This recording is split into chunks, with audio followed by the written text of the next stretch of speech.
Good morning students. आज की हिंदी की क्लास में आपका स्वागत है। अब तक बेटा हमने हिंदी ग्रामर के हिंदी व्याकरण के 3 अध्याय हैं जो पढ़ लिए हैं। आज हम चौथा अध्याय जो है कारक वो पढ़ेंगे। तो आइए हम इस अध्याय को स्टार्ट करते हैं। ये है कारक। निम्नलिखित वाक्यों को ध्यानपूर्वक पढ़िए। श्री राम, सीता और लक्ष्मण ने अयोध्या को छोड़ा। वे राजसी वस्त्रों को त्याग कर वन में गए। श्री राम ने रावण को बाण से मारा। श्री राम ने सीता को प्राप्त करने के लिए रावण को मारा। श्री राम के तरकस से बाण निकला। लक्ष्मण श्री राम जी के भाई थे। युद्ध में रावण का अंत हुआ। हे छात्रों, धर्म की सदा विजय होती है। तो ये है कुछ वाक्य दिए गए हैं जिनको ध्यानपूर्वक पढ़ना था। और ये वाक्य क्या है और इन हमने पढ़ लिए और इनमें कारक का प्रयोग कैसे हुआ है आइए हम जानते हैं। उपयुक्त वाक्यों में रंगीन छपे पदों यानी कि जो ये रंगीन वर्ड्स थे, ये पदों में ने को, से, के, लिए, से, के, का तथा हे जैसे कुछ विशेष चिन्हों का प्रयोग हुआ है। यदि इन विशेष चिन्हों को हम वाक्यों से हटा दें, यदि हम इनको जैसे का है, ये के है, का है, की है, हे है, ये अगर हम यहाँ इन वाक्यों से हटा दें तो ये कहते हैं भी क्या होगा, इनका अर्थ ठीक से समझ में नहीं आएगा। हटाने से क्या होगा, इनका अर्थ ढंग से समझ में नहीं आएगा और वाक्य अधूरे से लगेंगे। वाक्यों का अर्थ भली प्रकार से जानने के लिए इनकी आवश्यकता होती है कि हम इन विशेष चिन्हों का प्रयोग किया जाए। किस लिए इन विशेष चिन्हों का प्रयोग किया, ताकि हम वाक्य के अर्थ को भली प्रकार से समझ सकें, इसलिए इन कारक चिन्हों का प्रयोग करते हैं। ये सभी चिन्ह कारकों के हैं, ये कारक चिन्ह कहलाते हैं। इन कारकों को विभक्तियां या परसर्ग भी कहते हैं। जैसे का, से, के, लिए ये जो प्रयुक्त है इनको कारक विभक्तियां कहते हैं या परसर्ग भी कहते हैं। जो शब्द वाक्य की क्रिया का संज्ञा और सर्वनाम शब्दों के साथ संबंध बनाए उसे क्या कहते हैं, कारक कहते हैं। तो कारक की यहाँ पे क्या परिभाषा हुई, ऐसे शब्द, क्या हुई परिभाषा, जो शब्द वाक्य में क्रिया का, किसका संबंध, क्रिया का संज्ञा या सर्वनाम के शब्दों के साथ उनका संबंध बताए। किसका, क्रिया का संज्ञा या सर्वनाम के शब्दों के साथ संबंध बनाए या बताए उसे क्या कहते हैं, कारक कहते हैं। कारकों का रूप प्रकट करने के लिए उनके साथ जो चिन्ह लगाते हैं उन्हें विभक्ति या कारकों के चिन्ह कहते हैं। इन्हें परसर्ग भी कहते हैं। कारकों का भेद अब आता है, कारक के कितने भेद हैं, कारक के कितने भेद हैं। कारक के यहाँ पर 8 भेद बताए गए हैं। विभक्ति चिन्हों सहित उनके नाम निम्नलिखित है। उनके विभक्ति चिन्ह, परसर्ग और नाम दिए गए हैं। भेद इस प्रकार है, जैसे कर्ता कारक और परसर्ग या कारक चिन्ह इसका है ने, इसका चिन्ह क्या है, ने। पहचान किसने, इसकी पहचान कैसे करेंगे, हमने किसने लगाकर, किसने या कौन लगाकर हम इनकी पहचान करेंगे। फिर आता है सेकंड कर्म कारक। कर्म कारक सेकंड क्या है, इसका परसर्ग या विभक्ति चिन्ह यह क्या है, को है। और इसको हम कैसे पहचान सकते हैं, किसको और क्या जो है प्रश्न करके हम इनके वाक्यों को पहचान सकते हैं। फिर है करण कारक। तीसरा क्या आता है, करण कारक। इसका विभक्ति चिन्ह है से या के द्वारा। इसका विभक्ति चिन्ह क्या है, से, के द्वारा, 2 है। और इसको हम किस से और किस के द्वारा, ये जो है प्रश्न करके हम इसका पता लगा सकते हैं। फिर आगे आता है चौथा संप्रदान कारक। चौथा क्या है, संप्रदान कारक। और इसके विभक्ति चिन्ह क्या है, के लिए और को। इसके भी 2 हैं और इसको हम किसके लिए और किसको लगाकर पूछ सकते हैं, प्रश्न पूछकर हम इसको स्पष्ट कर सकते हैं। फिर आता है 5वां अपादान कारक। अपादान कारक इसका भाव होता है अलग होना, अलग होना भी होता है, तुलना भी होता है, तुलना का भाव भी होता है अपादान में। और इसमें क्या है, भय का भी होता है, भय यानी कि डर का, इसमें भय, डर और अलग होने का भाव होता है। और इसका परसर्ग है से और ये सॉरी विभक्ति चिन्ह परसर्ग दोनों वही बोलते हैं जिसको से है और कहाँ से, ये प्रश्न लगाकर हम इसका जो है पता लगा सकते हैं। फिर छठा आता है 6 नंबर संबंध कारक है। इसके विभक्ति चिन्ह या परसर्ग है का, के, की, रा, रे, री, ना, ने, नी। और इसको हम किससे, किसके और किसकी लगाकर पता लगा सकते हैं। फिर आता है 7th अधिकरण कारक। अधिकरण कारक का है चिन्ह में और पर, इसमें कहाँ लगाकर हम इसका पता लगा सकते हैं। फिर आता है लास्ट ये 8 नंबर संबोधन कारक है। इसका विभक्ति चिन्ह है अरे। तो ये हो गए हमारे कारक के कितने भेद हैं। अब आता है विभक्ति चिन्ह। कारक, कर्ता कारक, विभक्ति चिन्ह, इनका प्रयोग हम कैसे करेंगे और कैसे पहचान करेंगे ये इनका बताया गया है। जिससे क्रिया के करने वाले का बोध होता है। कर्ता जैसे नाम से ही पता है भी क्रिया को करने वाला कर्ता, उसे कर्ता कारक कहते हैं। पहचान क्रिया से पहले कौन या किसने लगाकर देखने पर जो उत्तर मिलता है, कौन या किसने लगाकर हम क्या है प्रश्न करेंगे तो जो भी उत्तर आएगा वही कर्ता कारक होगा। उदाहरण, रवि पुस्तक पढ़ रहा है। कौन पढ़ रहा है, रवि जो है पुस्तक पढ़ रहा है। तो यहाँ पे कौन पढ़ रहा है, तो रवि पढ़ रहा है। तो यहाँ पे रवि क्या है, कर्ता कारक है। मोहन ने खाना खाया। किसने खाना खाया, मोहन ने। तो यहाँ पे मोहन कर्ता कारक है। फिर है कर्म कारक विभक्ति चिन्ह को वाक्य के जिस शब्द पर क्रिया के व्यापार का फल पड़ता है और उसे कर्म कारक कहते हैं। तो यहाँ पे कर्म कारक की पहचान कैसे करेंगे, क्रिया से पहले क्या या किसको लगाकर देखने से जो उत्तर आएगा वही क्या होगा, कर्म कारक होगा। तो इसका उदाहरण दिया गया है पहचान के लिए। सरिता ने खाना खाया। क्या खाया, खाना खाया। और महेश ने विमला को पढ़ाया। किसको पढ़ाया, विमला को पढ़ाया। तो यहाँ पे कर्म कारक पहले में क्या है, कर्म कारक खाना है, दूसरे में क्या है, विमला है। तो आगे आता है थर्ड जो है नंबर करण कारक। इसका विभक्ति चिन्ह 2 हैं, से और के द्वारा।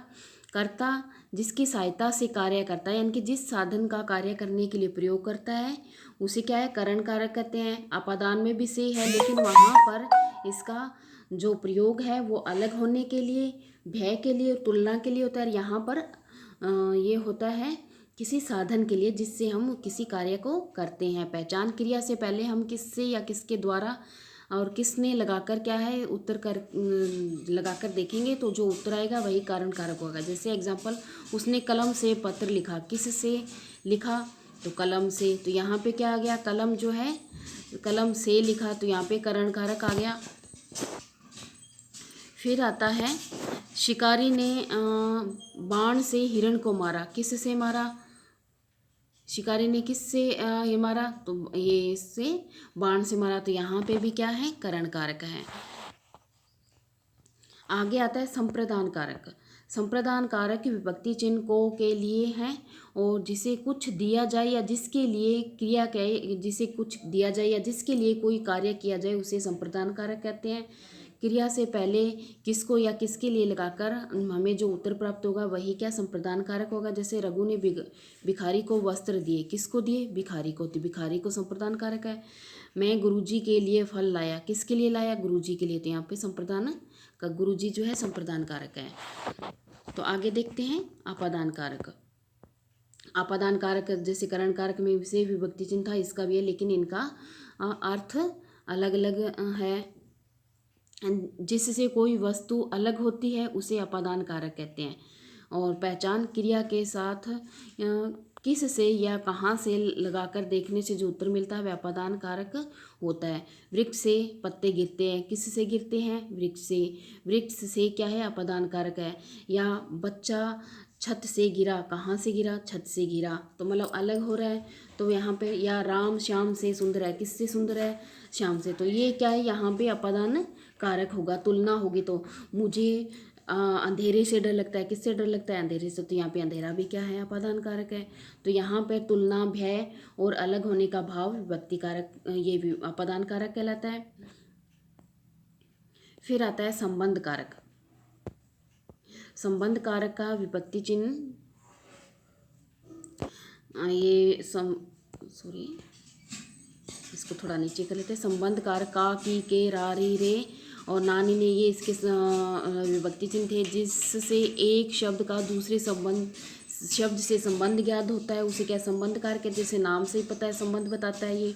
पहचान, वाक्य में आए दो संज्ञाओं या सर्वनामों के साथ किसका, किसकी या किसके लगाकर देखने से जो उत्तर मिलता है वही संबंध कारक है। जैसे राहुल का भाई प्रथम आया, किसका भाई, राहुल का भाई। ये सुधा की माताजी बीमार है, किसकी माताजी, सुधा की। तो यहाँ पे संबंध कारक है। तो यहाँ पे हम विभक्ति चिन्ह भी दे सकते हैं, जैसे का, के, की जो लगे होते हैं वहाँ पे संबंध कारक होगा। फिर भी नहीं अगर हमें समझ में आता है तो हम ये प्रश्न करके हम पता लगा सकते हैं भी कहाँ कौन सा कारक है। फिर आता है 7th अधिकरण। अधिकरणकारी विभक्ति चिन्ह में और पर। यहाँ जिस संज्ञा के जिस रूप से क्रिया के आधार का ज्ञान होता है उसे अधिकरण कारक कहते हैं। क्रिया के साथ कहीं या किस में लगाकर देखने से जो उत्तर मिलता है वह अधिकरण कारक होगा। जैसे कौवा वृक्ष पर बैठा है, कहाँ बैठा है, वृक्ष पर बैठा है, यहाँ पे अधिकरण कारक है। तोता पिंजरे में रहता है, किस में रहता है, पिंजरे में रहता है। तो यहाँ पे क्या है, पिंजरा जो है अधिकरण कारक है। फिर आता है संबोधन कारक। जिन शब्दों का प्रयोग किसी को पुकारने, सचेत करने के लिए किया जाता है उन्हें संबोधन कारक कहते हैं। इनकी पहचान देखेंगे हम कैसे होती है। संबोधन कारक का प्रयोग वाक्यों के प्रारंभ में होता है। कहाँ पे होता है, वाक्यों के प्रारंभ में होता है। इसके साथ प्राय ये जो है विस्मयादिबोधक चिन्ह जो लगा होता है, संबोधन चिन्ह भी लगाया जाता है जिसे हम विस्मयादिबोधक चिन्ह भी कहते हैं। अरे मोहन तुम कब आए, तो यहाँ पे ये क्या, अरे जो है यहाँ पे वाक्य के पहले लगाया और यहाँ मोहन के बाद में ये चिन्ह भी लगाया है। तो अरे मोहन ये संबोधन कारक है। हे बच्चों मन लगाकर पढ़ो, तो हे बच्चों यहाँ पे भी क्या है, पहले आए और ये चिन्ह की हम पहचान कर सकते हैं और ये जो वाक्य के पहले आते हैं तो ये संबोधन कारक है। फिर आता है संज्ञा शब्दों की रूप रचना। जैसे अकारांत शब्द है, इकारांत शब्द है, इनको हम कैसे कारकों में विभक्ति एक वचन बहुवचन बनते हैं देखते हैं। जैसे कर्ता कारक, इसमें अकारांत वाले शब्द यानी कि एक ही मात्रा वाले शब्द मनुष्य है, यह इसका विभक्ति चिन्ह क्या था, ने। तो मनुष्य, मनुष्य ने एक वचन में बहुवचन में बनाएंगे इसको, तो मनुष्य ने, मनुष्यों ने। कर्म मनुष्यों को, यानी कि इसका विभक्ति चिन्ह मनुष्यों को हो गया। फिर बहुवचन में क्या होगा, मनुष्यों को, यहाँ पे बहुवचन हो गया। करण, इसका जो विभक्ति चिन्ह से है या के द्वारा है, तो मनुष्य से, मनुष्य के द्वारा, तो ये बहुवचन हो जाएगा, मनुष्यों से, मनुष्यों के द्वारा। फिर आता है संप्रदान, इसका विभक्ति चिन्ह को और के लिए, तो मनुष्य को, मनुष्यों, ये मनुष्य के लिए, मनुष्यों को, मनुष्यों के लिए। और फिर आता है ये अपादान कारक। ये होता है पृथक अलग होने का भाव, मनुष्य से, मनुष्यों से। मनुष्य का, मनुष्य, ये संबंध है मनुष्य का, मनुष्य के, मनुष्य की। तो मनुष्यों का, मनुष्यों की, मनुष्यों की। तो ये बहुवचन आप समझ ही गए होंगे, यहाँ पे एक वचन है, यहाँ पे बहुवचन है।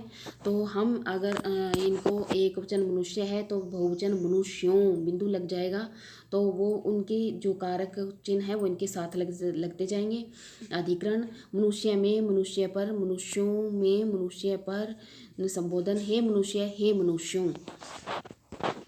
फिर आता है आकारांत, यानी कि आ की मात्रा वाले शब्द, उनका बहुवचन और एक वचन। जैसे कर्ता है बच्चा, तो इनका पर सर्ग इनके साथ लगा, बच्चा, यहाँ बच्चे ने। फिर बहुवचन आएगा बच्चों ने या बच्चे। बच्चा का बहुवचन क्या होगा, बच्चे, और अपर सर्ग साथ में लगाएंगे तो क्या होगा, बच्चों ने। कर्म क्या है, कर्म कारक में एक होगा बच्चों को, तो बच्चे को, सॉरी, बच्चे को, यानी कि एक वचन हो गया। और बहुवचन क्या हो गया, बच्चों को। करण, बच्चे से, बच्चे के द्वारा, बच्चों से, बच्चों के द्वारा। संप्रदान, बच्चों को, बच्चे को, बच्चे के लिए, बच्चों को, बच्चों के लिए। और अपादान, बच्चे से, फिर उसका बहुवचन हो जाएगा बच्चों से। और संबंध, बच्चे का, बच्चे के, बच्चे की, बच्चों को का, बच्चों के, बच्चों की। फिर हो गया अधिकरण, बच्चे में, बच्चे पर, बच्चों में, बच्चे पर। फिर संबोधन, हे बच्चे, हे बच्चों। अब आ गया इकारांत पुल्लिंग शब्द, यानी कि ई की मात्रा वाले जो पुल्लिंग शब्द हैं वो कारक एक वचन और बहुवचन कारक है इसमें, कर्ता कारक है इसमें कवि है, तो क्या एक वचन क्या होगा, कवि ने, और बहुवचन होगा कवियों ने, कर्म कवि को, और बहुवचन होगा कवियों को। करण कारक एक वचन में कवि से, कवि के द्वारा, बहुवचन कवियों से, कवियों के द्वारा, संप्रदान कवि को, कवि के लिए, और बहुवचन होगा कवियों को, कवियों के लिए, आपादान कवि से पृथक, और बहुवचन क्या होगा, कवियों से पृथक। संबंध में कवि का, कवि के, कवि की, और बहुवचन में कवियों का, कवियों के, कवियों की, अधिकरण कवि में कवि पर, और बहुवचन में क्या होगा, कवियों में कवियों पर। फिर संबोधन हे कवि, हे कवियों। फिर आता है इकारांत पुल्लिंग।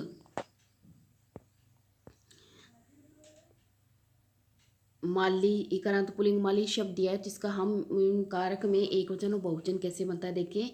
कर्ता माली ने और बहुवचन मालियों ने, और कर्म माली को और बहुवचन में मालियों को, और करण माली से, माली के द्वारा, और बहुवचन मालियों से और मालियों के द्वारा। संप्रदान इसमें एक वचन होगा माली को, माली के लिए, और बहुवचन होगा माली को, मालियों के लिए।